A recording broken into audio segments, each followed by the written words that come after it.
समोरच्या फोटोमध्ये हात जोडून उभे असलेले हे सगळे लोक आहेत बरेलीमधले दंगेखोर। उत्तर प्रदेशमध्ये मागच्या 3-4 दिवसापूर्वी 26 सप्टेंबरला एक दंगल झाली होती। या दंगलीतले हे 62 गुन्हेगार आहेत। या गुन्हेगारांना उत्तर प्रदेश पोलिसांनी अटक केलेली आहे आणि आता हे सगळे दंगेखोर माफी मागत आहेत। ते म्हणत आहेत की आम्हाला योगी सरकारने एक संधी द्यावी, आमच्याकडून पुन्हा अशा प्रकारची घटना होणार नाही।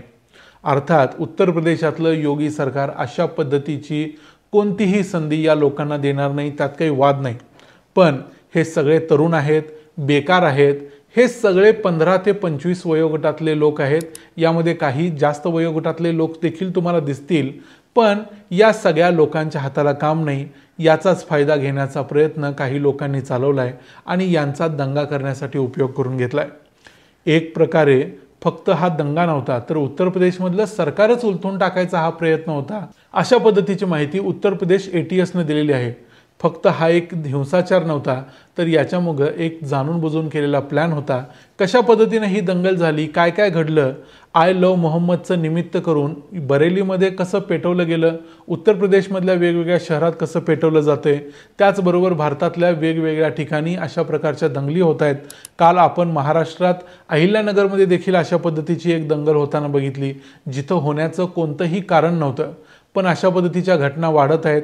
या घटनेला उत्तर प्रदेश सरकारनं कशा पद्धतीने हँडल केलं, तिथल्या या दंगेखोरांना कशा पद्धतीच्या शिक्षा दिल्या आणि कशा पद्धतीने उत्तर प्रदेशमध्ये शांतता प्रस्थापित केली, ते आपण आजच्या या व्हिडिओमध्ये पाहणार आहोत। मी आहे रणजित यादव आणि तुम्ही पाहताय द मराठी बाणा।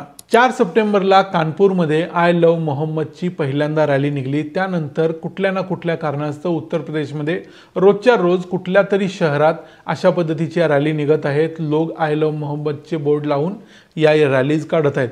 पण 26 सप्टेंबरला शुक्रवारचा दिवस होता। या दिवशी बरेलीमधल्या अनेक मुसलमानांच्या व्हॉट्सॲपवरती मेसेजेस गेले की आज नमाजला मोठ्या संख्येने यायचं आहे।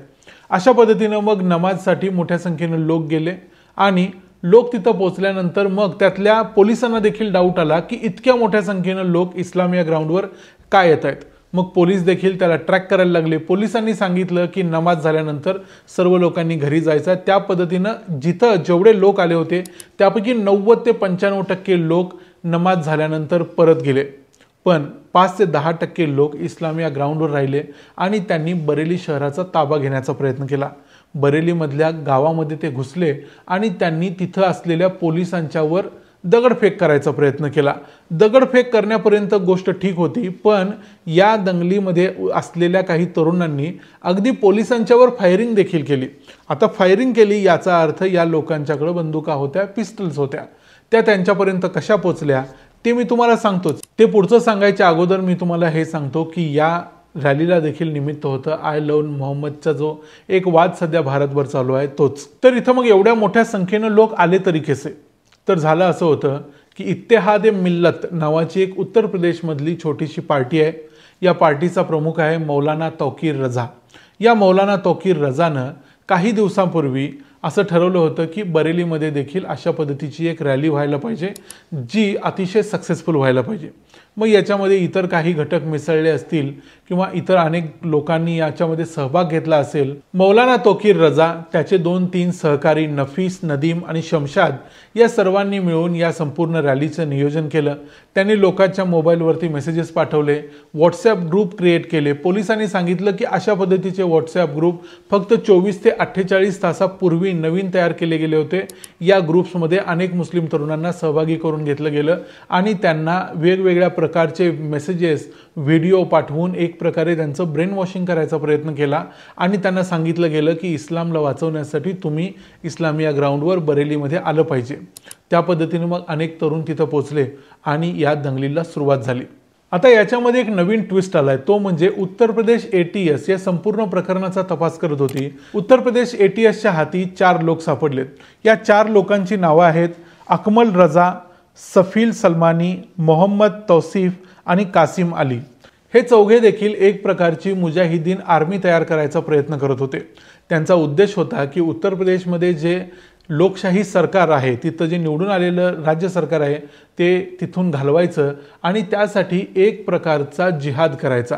हा जिहाद व्हायोलन्सच्या माध्यमातून केला जाईल, म्हणजे हिंसाचार केला जाईल। ज्या पद्धतीनं काश्मीर खोऱ्यामध्ये पूर्वी हिंसाचार व्हायचा, दगडफेक व्हायची, अशा पद्धतीचा हिंसाचाराच्या पायावर हा जिहाद उभारलेला असेल, ज्याची ठिणगी उत्तर प्रदेशमधल्या वेगवेगळ्या शहरांमध्ये आपोआप पकडेल आणि संपूर्ण उत्तर प्रदेशमध्ये अशा पद्धतीच्या रॅलीज होतील जिथं दगडफेक केली जाईल, पोलिसांच्यावर फायरिंग केली जाईल आणि अशा प्रकारे उत्तर प्रदेशमधलं सरकार उलथून लावता येईल आणि तिथं शरिया सरकार आणता येईल, असं उत्तर प्रदेशच्या ATSनं एक नवीन फाइंडिंग आता सांगितलेलं आहे।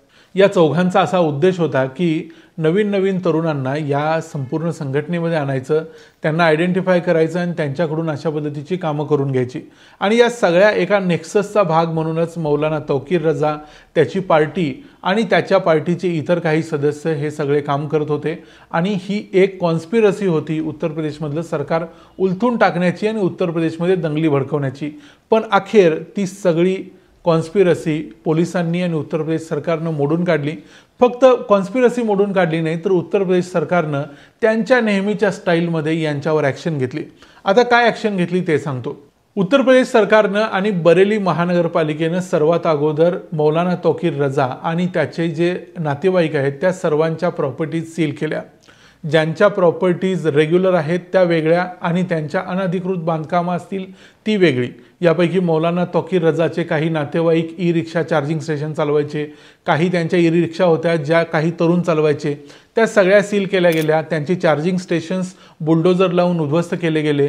याचबरोबर त्यांचे जे इल्लीगल कन्स्ट्रक्शन्स होते ते आयडेंटिफाय करून मार्क करून त्याला सील केलं गेलं। येणाऱ्या काळात हमसफर पॅलेस आणि कुठल्या ज्या इमारती आहेत ते सगळे हॉटेल्स आणि सगळ्या इमारती, काही उद्यानं आहेत, काही लॉन्स आहेत, ते सगळ्या उद्ध्वस्त केल्या जातील असं उत्तर प्रदेश सरकारनं सांगितलंय। यामध्ये मोहसिन रजा खान नावाचा एक व्यक्ती आहे जो मौलाना ताकीर रजाचा जावई आहे। त्याची प्रॉपर्टी देखील उत्तर प्रदेश सरकार उद्ध्वस्त करायला गेलेलं असताना तिथं त्यानं स्टे ऑर्डर आणून हे डिमॉलिशन थांबवलं। पण अशा पद्धतीनं मौलाना ताकीर रजा, शमशाद, नफीस आणि नदीम यांच्याशी संबंधित असलेल्या अनेक लोकांच्यावर उत्तर प्रदेश पोलिसांनी कारवाई केली आणि त्यांची जी इल्लीगल बांधकामं आहेत ती आता नष्ट केलेली आहेत। इल्लीगल सोडून त्यांची जी रेग्युलर घरं आहेत ती अजूनपर्यंत बुलडोजर लावून पाडण्यात आलेली नाहीत, हे इथं सांगितलं पाहिजे। दुसरी गोष्ट म्हणजे ज्या 62 तरुणांना दगडफेक करण्याप्रकरणी, पोलिसांवर हल्ले करण्याप्रकरणी अटक केलेलं आहे, त्यांच्यावर त्या पद्धतीचे कायदे लावलेले आहेत आणि त्यांना देखील पोलिसांनी आपल्या ताब्यात ठेवलेलं आहे। आता हेच 62 लोक अशी मागणी करत आहेत की पोलिसांनी आणि उत्तर प्रदेश सरकारनं त्यांना एकदा माफ करावं। त्यांच्याकडून चूक झाली होती, त्यांना कोणीतरी बहकवलं होतं, त्यांना कोणतरी चुकीची माहिती दिली होती आणि अशा पद्धतीनं दंगली करण्यासाठी उस्कवलं होतं। आता यामध्ये उत्तर प्रदेश सरकार काय करणार, योगी सरकार काय ॲक्शन घेणार हे आपल्याला माहिती नाही। पण बरेलीच्या सारख्या केसमध्ये, ज्याला आपण एक टूल किट केस म्हणू शकतो, बरेलीप्रमाणेच महाराष्ट्रामध्ये देखील अशा पद्धतीच्या काही घटना होत आहेत की काय, अशा मार्गावर अनेक गोष्टी दिसत आहेत। अहिल्यानगरमध्ये काही कारण नसताना एक दंगल आपल्याला 2 दिवसापूर्वी बघायला मिळाली। त्यामुळं उत्तर प्रदेश सरकारनं ज्या पद्धतीनं हे नेक्सस तोडून काढलं, ज्या पद्धतीनं तिथल्या लोकांना धडा शिकवला, अद्दल घडवली, तशीच अद्दल घडवण्याचं काम इतर राज्यात देखील झालं पाहिजे का? याबद्दल तुम्हाला काय वाटतं ते आम्हाला कमेंट्समध्ये जरूर सांगा। व्हिडिओ आवडला असेल तर व्हिडिओला लाईक करा, चॅनलला सबस्क्राईब करा। पुन्हा भेटू पुढच्या व्हिडिओमध्ये, तोपर्यंत पाहत राहा द मराठी बाणा। जय हिंद, जय महाराष्ट्र।